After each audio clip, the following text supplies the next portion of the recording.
ফিরে এলাম বিরতির পর। জাপানের সঙ্গে বাণিজ্য চুক্তি সেরে ফেলল আমেরিকা। ঘোষণা ট্রাম্পের। কত শতাংশ শুল্ক দিতে হবে সূর্যোদয়ের দেশকে? ডোনাল্ড ট্রাম্প তার ট্রুথ সোশ্যালের পোস্টে জাপানের সঙ্গে বাণিজ্য চুক্তির কথা ঘোষণা করেছেন।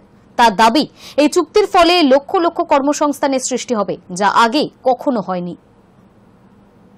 জাপানের সঙ্গে বাণিজ্য চুক্তি সেরে ফেলল আমেরিকা। ঘোষণা ট্রাম্পের। কত শতাংশ শুল্ক দিতে হবে সূর্যোদয়ের দেশকে? ডোনাল্ড ট্রাম্প তার ট্রুথ স্পেশালের পোস্টে জাপানের সঙ্গে বাণিজ্য চুক্তির কথা ঘোষণা করেছেন। তার দাবি, এই চুক্তির ফলে লক্ষ লক্ষ কর্মসংস্থান সৃষ্টি হবে, যা আগে কখনো হয়নি। জাপানের সঙ্গে বাণিজ্য চুক্তি সেরে ফেলল আমেরিকা। দুই দেশের মধ্যে হওয়া বাণিজ্য চুক্তির কথা জানালো মার্কিন প্রেসিডেন্ট ডোনাল্ড ট্রাম্প। তবে 15% আমদানি শুল্ক বহাল থাকবে বলে জানান তিনি। ট্রাম্প মনে করেন, এখনো পর্যন্ত আমেরিকার সঙ্গে যেসব দেশের বাণিজ্য চুক্তি হয়েছে তার মধ্যে জাপানের সঙ্গে চুক্তি বৃহত্তম। অর্থাৎ এই চুক্তি আমেরিকার অনেক বেশি লাভবান হবে। মার্কিন প্রেসিডেন্ট জানিয়েছেন, এই চুক্তির অংশ হিসেবে আমেরিকা 90% মুনাফা পাবে। শুধু তাই নয়, জাপান $55,000 কোটি আমেরিকায় বিনিয়োগ করবে, এমনও দাবি করেছে ট্রাম্প। যদিও জাপানের তরফে সরকারিভাবে কোনো চুক্তির ব্যাপারে কিছু জানানো হয়নি। ট্রাম্প তার ট্রুথ স্পেশালের পোস্টে জাপানের সঙ্গে বাণিজ্য চুক্তির কথা ঘোষণা করেছে। তার দাবি, এই চুক্তির ফলে লক্ষ লক্ষ কর্মসংস্থানের সৃষ্টি হবে, যা আগে কখনো হয়নি। চুক্তির বিষয়ে বিশদে কিছু না জানালেও মার্কিন প্রেসিডেন্টের দাবি, গাড়ি, ট্রাক, কৃষি পণ্য বাণিজ্যের জন্য জাপানের বাজার আমেরিকার জন্য উন্মুক্ত থাকবে। ট্রাম্পের কথায়, এটি আমেরিকার জন্য অত্যন্ত গুরুত্বপূর্ণ বিষয়। আমরা সর্বদা জাপানের সঙ্গে দুর্দান্ত সম্পর্ক বজায় রাখব। শুধু জাপান নয়, ফিলিপিন্সের সঙ্গেও আমেরিকার বাণিজ্য চুক্তি সম্পন্ন হয়েছে। কয়েক ঘন্টার মধ্যে দুই দেশের সঙ্গে বাণিজ্য চুক্তি চূড়ান্ত হওয়াকে আমেরিকার জয় দেখছে ট্রাম্প। জাপানের সঙ্গে আমেরিকার বাণিজ্য চুক্তি সম্ভব কিনা তা নিয়ে বিশ্ব কূটনৈতিক মহলে দীর্ঘদিন চর্চা চলছিল। একটা সময় ট্রাম্প নিজেই জানিয়েছিলেন, জাপানের সঙ্গে কোনোভাবেই বাণিজ্য চুক্তি সম্ভব নয়। চলতি মাসের শুরুতে সাংবাদিকদের এক প্রশ্নের জবাবে মার্কিন প্রেসিডেন্ট বলেছিলেন, জাপানের সঙ্গে চুক্তি আদৌ সম্পন্ন হবে কিনা তা নিয়ে আমি সন্দেহে রয়েছে।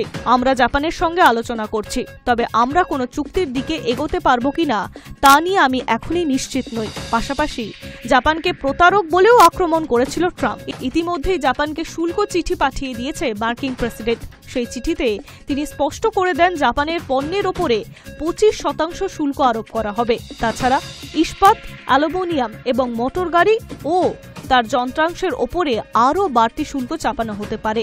আগামী 1 আগস্ট থেকে নতুন শুল্ক নীতি কার্যকর করার কথা বলা হয়েছে। তবে তার আগেই জাপানের সঙ্গে বাণিজ্য চুক্তি চূড়ান্ত হওয়ার কথা ঘোষণা করে দিলেন ট্রাম্প।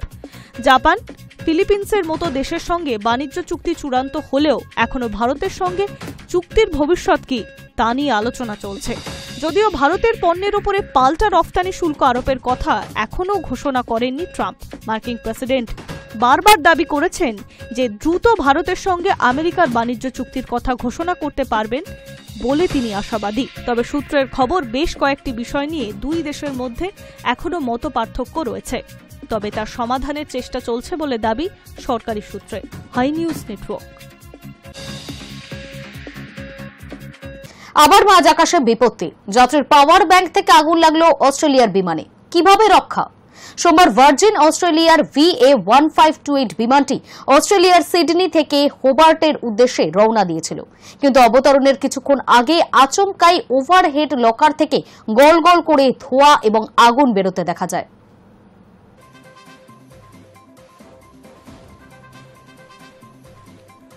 যাত্রীদের মালপত্রের ভেতর ছিল একটি পাওয়ার ব্যাংক, আর তা থেকেই বিপত্তি। মাঝ আকাশে আচমকা আগুন লেগে গেল যাত্রীবাহী বিমানের অন্দরে। সোমবার অস্ট্রেলিয়ার সিডনি থেকে হোবার্টগামী ভার্জিন অস্ট্রেলিয়া সংস্থার একটি বিমানে ঘটনাটি ঘটেছে। বিমান কর্মীদের তৎপরতায় দ্রুত আগুন নেভানো সম্ভব হয়। এর কিছুক্ষণ পরেই নিরাপদে অবতরণ করে বিমানটি। জানা গিয়েছে, সোমবার ভার্জিন অস্ট্রেলিয়ার VA1528 বিমানটি অস্ট্রেলিয়ার সিডনি থেকে হোবার্টের উদ্দেশ্যে রওনা দিয়েছিল, কিন্তু অবতরণের কিছুক্ষণ আগে আচমকা ওভারহেড লকার থেকে গলগল করে ধোঁয়া এবং আগুন বেরোতে দেখা যায়। তড়িঘড়ি আগুন নেভাতে তৎপর হন বিমান কর্মীরা। জানা যায়, যাত্রীদের মালপত্রের ভেতর থাকা একটি পাওয়ার ব্যাংক থেকে আগুন লেগেছিল। দ্রুত ওই ব্যাগটিকে সরিয়ে ফেলা হয়। এর কিছুক্ষণ পর নিরাপদে অবতরণ করে বিমানটি। তবে ওই ঘটনায় হতাহতের কোনো খবর মেলেনি। ভার্জিন অস্ট্রেলিয়ার পক্ষ থেকে এক বিবৃতিতে বলা হয়েছে, আমরা সর্বদা আমাদের যাত্রী এবং ক্রুদের নিরাপত্তাকেই অগ্রাধিকার দিই। সোমবারের ঘটনায় দ্রুত পদক্ষেপ করার জন্য আমাদের কেবিন ক্রুদের ধন্যবাদ। জরুরি পরিষেবা দলগুলিকেও ধন্যবাদ, যারা বিমানটি নামার সঙ্গে সঙ্গেই যাত্রীদের নিরাপদে সরিয়ে নিয়ে গিয়েছে। হোভার্ড বিমানবন্দর কর্তৃপক্ষের তরফে ম্যাট কাকার বলেন, সমস্ত যাত্রীকে নিরাপদে বিমান থেকে নামানো হয়। এক ব্যক্তির ধোঁয়ার কারণে শ্বাসকষ্ট হচ্ছিল। প্যারামেডিকরা তাকে পরীক্ষা করে দেখেন, তবে আপাতত সকলেই সুস্থ এবং অক্ষত রয়েছেন বলে খবর। তবে কিভাবে বিমানে আগুন লাগলো তা এখনও অজানা। অস্ট্রেলিয়ান ট্রান্সপোর্ট সেফটি ব্যুরো এবং সিভিল অ্যাভিয়েশনের সেফটি অথরিটি যৌথভাবে ঘটনা তদন্ত শুরু করেছে। যদি সত্যি পাওয়ার ব্যাংক থেকে আগুন লেগে থাকে, তাহলে উড়ানে লিথিয়াম ব্যাটারির ব্যবহার সংক্রান্ত নীতি পর্যালোচনা করে দেখতে হবে বিমান সংস্থাকে। Hi News network.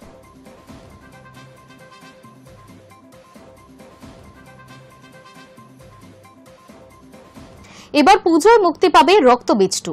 রথের দিন থেকে প্রকাশ্যে এসেছে এই ছবির বিভিন্ন চরিত্রের লুক। এবার এলো ছবির টিজার।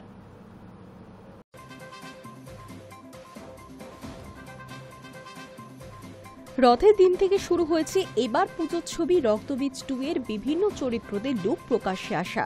যদিও অপেক্ষার প্রহর গোনা শুরু হয়েছিল বহুদিন আগে থেকেই। ছবির মুখ্য চরিত্রদের লুক প্রকাশ্যে আসার পর এবার প্রকাশ্যে এলো ছবির অ্যানাউন্সমেন্ট টিজার, যা দেখে রীতিমতো পারদ চড়ছে এই ছবির অপেক্ষায় থাকা দর্শকদের। বুধবার সকালে একেবারে দর্শককে বড়সড় চমক দিলেন শিবপ্রসাদ মুখোপাধ্যায় এবং নন্দিতা রায়। রক্তবীজ 2 এর অ্যানাউন্সমেন্ট টিজারে রয়েছে একাধিক চমক। টিজারের শুরুতেই বোঝা যাচ্ছে মুনির আলমের জন্য চলছে চিরুনি তল্লাশি। অন্যদিকে এক গমগমে কণ্ঠস্বর যেন চ্যালেঞ্জ ছুড়ে দিয়ে বলছে, মুনিরকে মারতে পারবি না, তোরা এক মুনিরকে মারছিস, আরো হাজার মুনির আসবে। সঙ্গে টানটান উত্তেজনায় ভরপুর টিজারের পরতে পরতে রয়েছে অ্যাডভেঞ্চার। দুদে পুলিশ অফিসার পঙ্কজ সিং চরিত্রে আবির চট্টোপাধ্যায় খোঁজ চালাচ্ছেন মুনির আলমের। এখান থেকে আন্দাজ করা যাচ্ছে কিছুটা যে এবার হয়তো মুনির আলমকে ঘিরেই আবর্তিত হতে পারে ছবির প্লট। অফিসার পঙ্কজ সিং এর সঙ্গে মুনিরকে খুঁজতে ময়দানে নেমেছেন এসপি সংযুক্তাও। অন্যদিকে কয়েক ঝলক দেখা যাচ্ছে নুসরাত জাহান এবং কৌশানী মুখোপাধ্যায়কেও। তবে কয়েক ঝলকেই থাইল্যান্ডের সমুদ্র তটে নীল বিকিনিতে নজর কেড়েছেন ছবির সংযুক্তা অর্থাৎ মিমি। অন্যদিকে অনিমেষ চরিত্রে দেখা যাচ্ছে আগের মতোই ভিক্টর বন্দ্যোপাধ্যায়কে। সব মিলিয়ে টানটান উত্তেজনায় ভরপুর এই পুজোর ছবি রক্তবীজ 2 এর অ্যানাউন্সমেন্ট টিজার। তবে পুজোর এই ছবির মুক্তির সঠিক দিনক্ষণ এখনো জানানো হয়নি টিমের তরফে। ছবিতে ভিক্টর বন্দ্যোপাধ্যায়, আবির চট্টোপাধ্যায়, মিমি চক্রবর্তীর পাশাপাশি দেখা যাবে কৌশানী মুখোপাধ্যায়কেও এবং নুসরাত জাহানকেও। সঙ্গে থাকছেন অঙ্কুশ হাজরা। 2023 সালে মুক্তিপ্রাপ্ত রক্তবীজ একের পর এক রেকর্ড করেছিল। বাংলার গণ্ডি পেরিয়ে জাতীয় স্তরেও বহুল প্রশংসিত হয়েছে পুলু ওরফে দেশের প্রাক্তন রাষ্ট্রপতি প্রণব মুখোপাধ্যায়ের ভূমিকায় ভিক্টর বন্দ্যোপাধ্যায়ের অভিনয়। এবার সিকুয়েলে কোন চমক দেবেন টলিপাড়ার হিট মেশিন পরিচালকদ্বয়, নজর থাকবে সেদিকেই। Hi News network.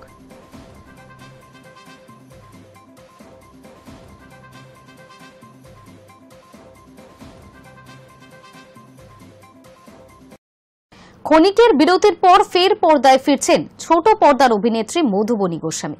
বিয়ের পর ছেড়েছিলেন অভিনয় জগৎ, তারপর এতগুলো বছর পর ফের পর্দায় আগমন মধুবনীর। সাম্প্রতিককালে তার নানা মন্তব্য নেটপাড়ায় বেশ বিতর্কের জন্ম দিয়েছে। কখনো সংসার, আবার কখনো কেরিয়ারের ত্যাগ বা বাচ্চা মানুষ করা নিয়ে নানা পোস্ট ঘিরে তুমুল সমালোচনার শিকার হয়েছেন এই অভিনেত্রী। তিনি অভিনেত্রী মধুবনী গোস্বামী। বিগত বেশ কিছু মাস ধরে তার নানা পোস্ট উস্কে দিয়েছেন নেটিজেনদের। অভিনেত্রীর নানা পোস্ট দেখে সকলেরই মনে হয়েছিল তিনি পাকাপাকি ভাবেই হয়তো অভিনয় থেকে ছুটি নিয়েছেন। কিন্তু এবার সেই ভাবনায় জল ঢেলে দিয়ে নতুন ধারাবাহিকে নতুন চরিত্রে ফিরলেন মধুবনী। কোন চরিত্রে দেখা যাবে তাকে? স্টার জলসার জনপ্রিয় ধারাবাহিক চিরসখাতে এবার দেখা যাবে মধুবনীকে। কমলিনীর পক্ষের উকিল হিসেবে দেখা যাচ্ছে তাকে। বলে রাখা ভালো, এই ধারাবাহিকে প্রথম থেকেই রয়েছেন মধুবনীর স্বামী রাজা গোস্বামী। তাকে পর্দায় কমলিনীর ছোট ছেলের ভূমিকায় দেখতে পাচ্ছেন দর্শক। এবার সেই ধারাবাহিকেই কমলিনীর আইনজীবীর চরিত্রে দেখা যাবে মধুবনীকে। উল্লেখ্য, এই মুহূর্তে এই ধারাবাহিকে চলছে মোড় ঘোরানো টান টান পর্ব। কমলিনীর মৃত স্বামী চন্দ্র ফিরে এসেছে। বাড়ির সকলে ভেবে বসে হয়তো ফের চন্দ্র ও কমলিনীর সংসার আগের মতোই জোড়া লেগে যাবে, কিন্তু গল্পে মোড় ঘোরে যখন গল্পে আবির্ভাব ঘটে চন্দ্র দ্বিতীয় স্ত্রী ও মেয়ের। জটিল থেকে জটিলতর হয়েছে গল্পের প্রেক্ষাপট। ইতিমধ্যেই ধারাবাহিকে শুরু হয়েছে কোর্টরুম ড্রামা। চন্দ্র কমলিনী ও নতুন জীবনকে ঘিরে শুরু হয়েছে নতুন টানাপোড়েন। তবে এরই মাঝে এখন এটাই দেখার, কেরিয়ার ছাড়া নানা পোস্টের পর মধুবনীর ফের অভিনয়ে ফেরাকে কিভাবে গ্রহণ করে দর্শক মহল। Hi News Network. বুধবার দক্ষিণবঙ্গে আর্দ্রতাজনিত অস্বস্তি, গরমে নাজেহাল আম জনতা। বিকেলের পর ধীরে ধীরে বদলাবে আবহাওয়া, রাতে বজ্রবিদ্যুৎ সহ বৃষ্টির সম্ভাবনা উপকূল ও সংলগ্ন জেলাগুলিতে।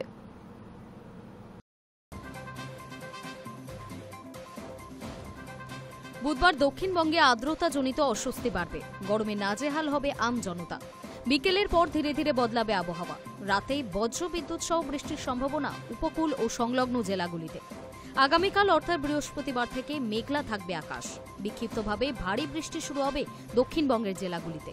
বৃহস্পতিবার ও শুক্রবার নিম্নচাপের জেরে ভাসবে গাঙ্গেয় পশ্চিমবঙ্গ। শনিবার ভারী বৃষ্টির সম্ভাবনা বেশি থাকবে পূর্ব ও পশ্চিম মেদিনীপুর, ঝাড়গ্রাম, পুরুলিয়া, বাঁকুড়া, পূর্ব ও পশ্চিম বর্ধমান, হুগলি, হাওড়া ও দক্ষিণ 24 পরগনায়। রবিবারও চলবে বৃষ্টি। বুধ ও বৃহস্পতিবার উত্তরবঙ্গে বৃষ্টির সম্ভাবনা কম। শুক্রবার থেকে রবিবার পর্যন্ত বিক্ষিপ্তভাবে ভারী বৃষ্টির সতর্কতা। উপরের 5 জেলার 2-1 জায়গায় 2-1 ফোঁটা ভারী বৃষ্টির সতর্কতা রয়েছে। বজ্রবিদ্যুৎ সহ হালকা থেকে মাঝারি বৃষ্টি সব জেলাতে। 2-1 জায়গায় দমকা ঝোড়ো বাতাস বইবে বলেই আলিপুর আবহাওয়া দপ্তর সূত্রের খবর। Hi News Network. News Today এখনকার মতো এই পর্যন্তই। নজর রাখুন হাই নিউজে, নির্ভীক, নিরপেক্ষ।